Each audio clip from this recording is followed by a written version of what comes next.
Ano yun? Mumu? Ay, di naman. Hindi nagbabalik sa kabilang buhay, ha? Nagbabalik sa Blue Ribbon Committee. Ayun. Walang iba, palakpakan natin. Si Senator Ping Lacson.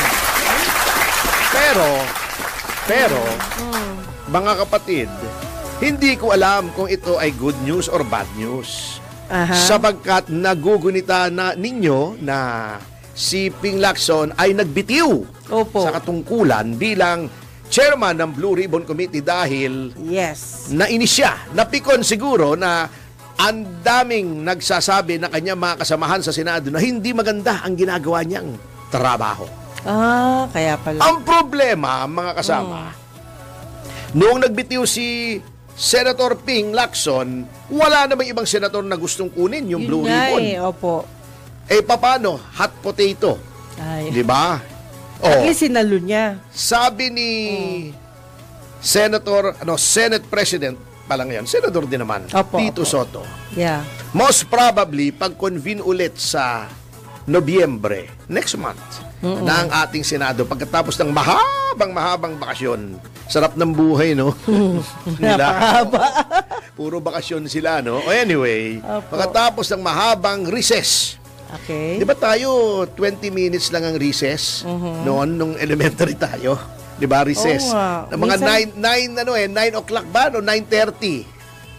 Kring recess bago 9:50 kring tapos ng recess balik na sa school recess nila ay most probably hindi pa naman nangyayari kasi syempre wala pang nagiging pilian kasi on vacation pa sila Pagbalik nila ng November ay most probably daw ay manunumbalik sa katungkulan si Senator Lacson. At siguro ay nadala na siya sa sinapit niya. Kanyang mapait na sinapit. Noong unang turn niya at bat, so to speak. Na siya ay umani ng kutakot-takot na pula at pansin. Na sabi niya, hindi, kung ako ay magbabalik, may maiimbestigahan pang mas malalaking pangalan. Talaga? Siguro ang sinasabi niya, hindi tayo titigil sa nung mga district engineer lang, katulad nung nangyari nung dati, di ba? Kaya nagagalit sila. Patumbok na ni Senator Marcoleta yung malalaking isda. Yung mga barakuda, mga balyena. Sina Godzilla.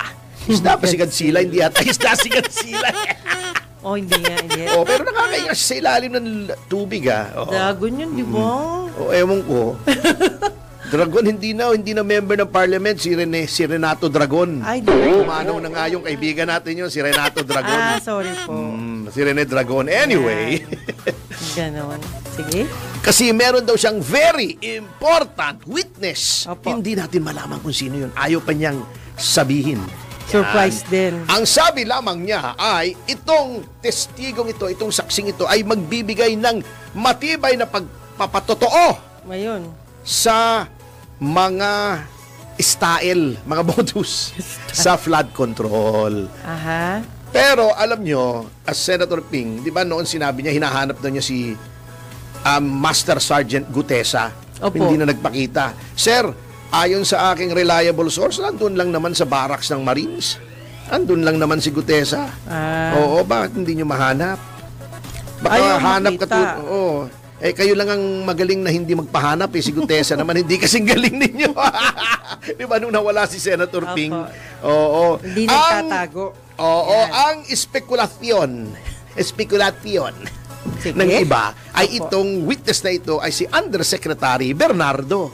Yun ang speculation ng iba. Pero sabi niya, hintay kayo hanggang November 14. Naghintay pa tayo, At sabi naman niya, sa tingin ko, mukhang malamang. Hindi malaman, ikaw yun. Malamang. Malamang ay magti-testify iyon. Pero sabi niya, hanggang wala pa sa harapan ko.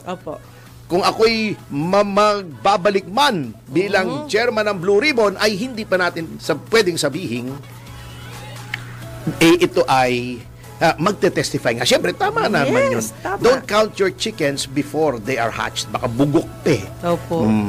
At nagbigay din ng assurance. Ano ba yung assurance sa Tagalog? Guarantee. Hindi, English yun Garantya. Loko mo ako eh. Garantya, Tony. Na si Gutesa, Ay. si Romualdez, Ay. at si Ko, Ay. aanyayahan. Si Romualdez, bilang siya ay kaanib pa rin ng mababang kapulungan, imbitasyon lang yan. Di ba? Ayun. Yung interparliamentary courtesy. Opo. Pero kung ako si Martin, pupunta ako eh. Oh, yes. Para, kasi pag hindi ka pumunta, hindi magandang tingin sa'yo. Parang ikaw ay may itinatago. Yan. May tama ka. Si Sergeant Gutesa, iaanyayahan din. Opo. Ang Bomalabs dyan. Ano yung Bomalabs? Malabo. Malabo, yan. Baka hindi, kasi Jeprox yun eh. Salitang Jeprox, baka hindi alam nitong bagong henerasyon. Ano? Ang Bomalabs dyan ay si Saldico.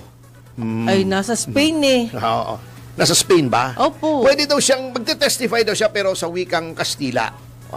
Mahirap yun, Hindi no? pwede yun. Wala nang Spanish na kurso, hindi maintindihan eh. Hindi natin alam yun.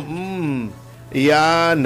At kinumpirma rin ni Senator Lacson na tapos ng investigasyon ng Executive Judge ng Manila Regional Trial Court tungkol doon sa notaryo na Ayun. itinangging yung affidavit na yun ay pinanumpaan sa harap niya ni Gutesa. Ngunit, tama na naman si Senator Ping. Mukhang nadala nga itong mamang ito Siyempre. Di ba nung una sabi, bakit pinoprotektahan mo si Romualdez? Ayan, sinabi niya, anyayaan ko na si Romualdez. Bakit ayaw mong ipatuloy yung testimonya ni Gutesa? Hindi, anyayaan natin si Gutesa. Yan, Bakit sinasabi mong may problema roon sa sinumpa ang salaysay ni Gutesa, inanumpa naman sa harap ng Blue Ribbon? Sinabi niya, okay na yung testimonya ni Gutesa sapagkat yun ay sinumpaan niya sa harap ng Senado. Ayun. Yan, oo. Yun. Tumama. So, mukhang okay na.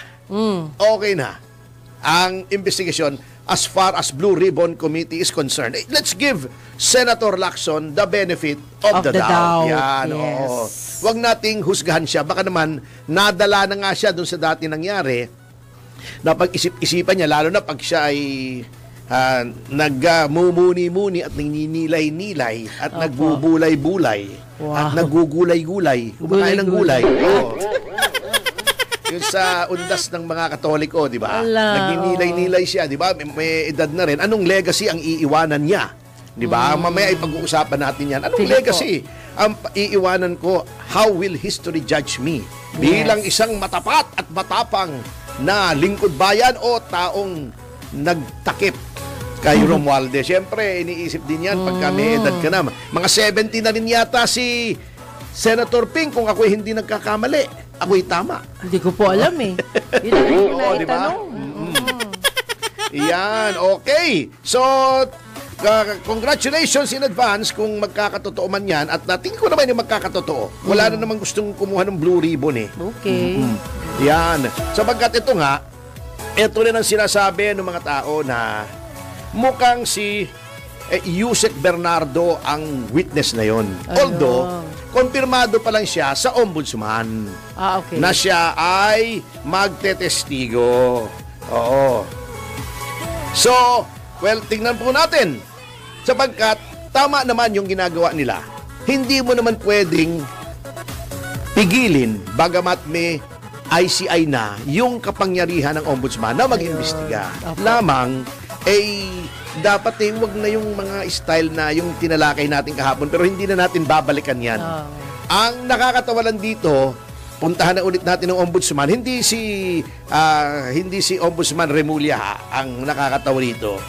Etong dumali na naman tong si dating Justice Adolf Ascuna na maari daw na makasuhan si dating Ombudsman Martires. Dahil unang-una daw, hindi daw publicized yung decision.